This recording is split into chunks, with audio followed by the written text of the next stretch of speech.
Hey guys, what's going on? Just wanted to share my setup with y'all.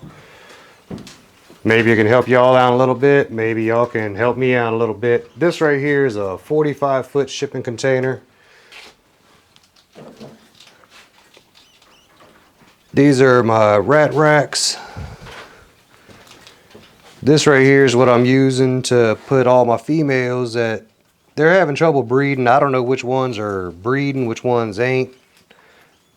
Plus they're getting a little old, so these are pretty much going to be fed off if they don't produce by the end of the month. And all these are all pregnant and with litters. Got some little hairless ones, got some, normally they're around here bothering me.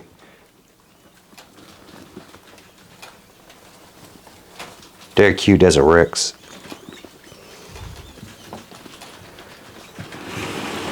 Oh, watch your head, babe. Watch your head, watch your head, watch your head. Stop. Get back in there. Come on now. Did you get in there? You can see they're friendly, but not all of them.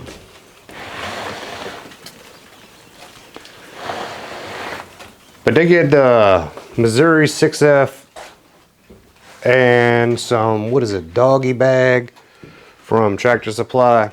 These are all my African soft furs.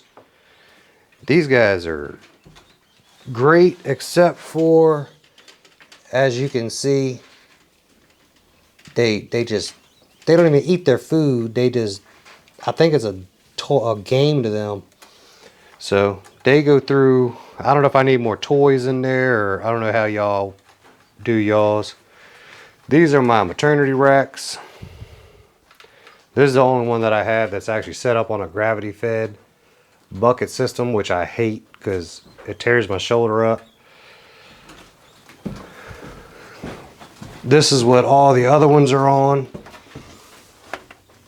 This is a pump. I think it does like 3 gallons a minute. Pressure pulls out of this bucket. And this one waters all these. And it'll last, except for these two. These two are, these are on bottles for the ASFs. They don't do too well with the water system. Especially the babies. I tried it and it didn't work very well.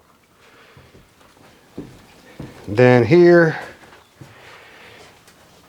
I tried to make this. It's a 4-inch PVC pipe with some hardware cloth, 1/2 inch on the bottom, sealed. Now I can just put the food in on the top. There's a little bit of rabbit food. The ASFs, I guess they like it. They like to stay in their little box and hide. This works really great. This is the wheel wells don't do very well. They like to chew on stuff and they're very good at chewing. But this go round, these ones haven't been chewing. So we'll see how long that lasts, but it ain't gonna last long. Got some propane here. That's for the heater that's on the inside, and I got a instant hot water heater, propane, for my sink. Got some cocoa block.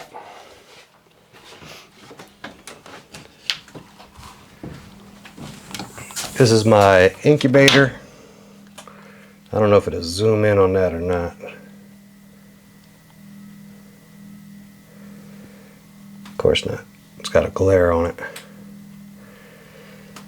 But it's holding all the way down. I got a little fan at the bottom. Keep the air circulating. These are all the ones that's already bred this year. And they're just my little extras. I'm gonna go into all of them on my next video. I just wanted to show you all the setup. I will show you this girl, only because she is wild caught, and I had her for almost 6 months and she wouldn't eat for me. So I put her in here, I don't know, about 2 months ago, and she's been eating every week. But she'll eat whatever you put in there. She ain't picky at all. But when I first got her, it was like 6 months without no food. For some reason, she likes the tote. So this is my backup heater for in here in case the power goes out. This is all that heats this whole room. And it keeps it steady. And it's like that. And it don't matter how cold it is outside. It does pretty good. So that's about it. If you had any questions, just leave them down below. And if you have any advice, I'm happy to take that too. Appreciate y'all.